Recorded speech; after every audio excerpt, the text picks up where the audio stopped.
Sikap Gibran saat debat Cawapres dinilai kurang sopan, seperti saat melakukan gimmick mencari-cari. Tuduhan ini terus di-blow up oleh kubu 01 dan 03, seolah hendak mematahkan semua pencapaian Gibran saat debat Cawapres yang tampil gemilang seperti di debat pertamanya. Dalam konteks debat, sesekali membuat gimmick harusnya bukanlah masalah. Kalaupun ada yang tersinggung dengan gimmick itu, Gibran sendiri secara kesatria sudah meminta maaf di akhir debat. Padahal sewaktu debat Capres sebelumnya, perilaku Anies dan Ganjar saat berlagak menilai kinerja Prabowo sebagai Menhan bukan lagi gimmick, tapi sudah penghinaan melalui kata-kata. Dan pendukung 01 dan 03 menganggap hal ini biasa dalam debat. Standar ganda ini menjadi sangat subjektif, sebagaimana dikatakan Khofifah Indar Parawansa seusai debat Cawapres. Sudahlah Mas, kalau kita itu cerita etika, pasti ada relativitas. Saya lebih melihat objektivitas dari substansi yang disampaikan Mas Gibran sangat kualitatif.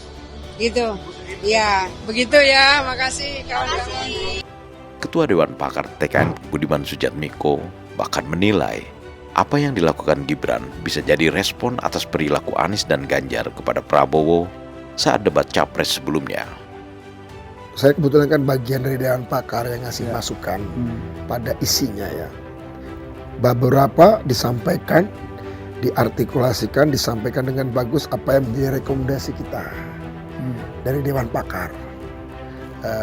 Tapi karena waktu terbatas tentu saja dia memilih mana-mana yang perlu disorot begitu, di highlight. Ya. Saya kira dari segi esensi Mas Gibran udah oke.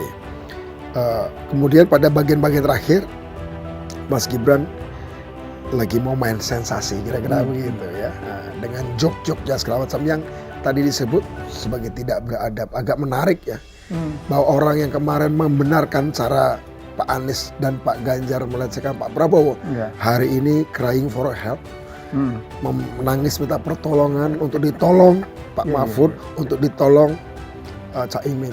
Jadi saya pikir ya seperti saya katakan tadi, Mas Gibran nampaknya, kalau boleh saya rangkap, kalau saya semuda dia, usia dia 36 tahun, dia kalau masih muda lah ya, saya menangkap sih ada rasa pertama, ya satu membela karena pemberitaan bapaknya juga dia harus jelasin.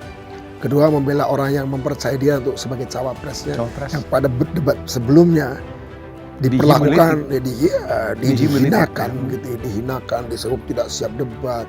Kalau kita lihat ya.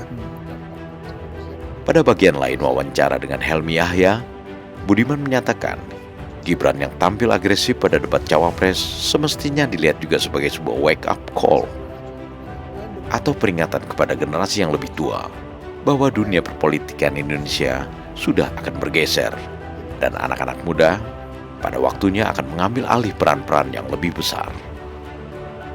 Mas Gibran dalam forum ini sebenarnya juga selain mewakili anak muda juga lagi ngasih wake up call bagi generasi yang lebih tua.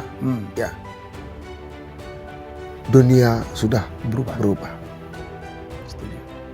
Itu menurut saya lebih daripada sekedar tampil cawapres, ya penting juga. Kalau saya melihat, oh iya, dunia sudah berubah. Langkah awal menuju Indonesia Emas, datang ke TPS, coblos nomor 2, Prabowo Gibran. Terima kasih. Prabowo Gibran, Man of Our Time.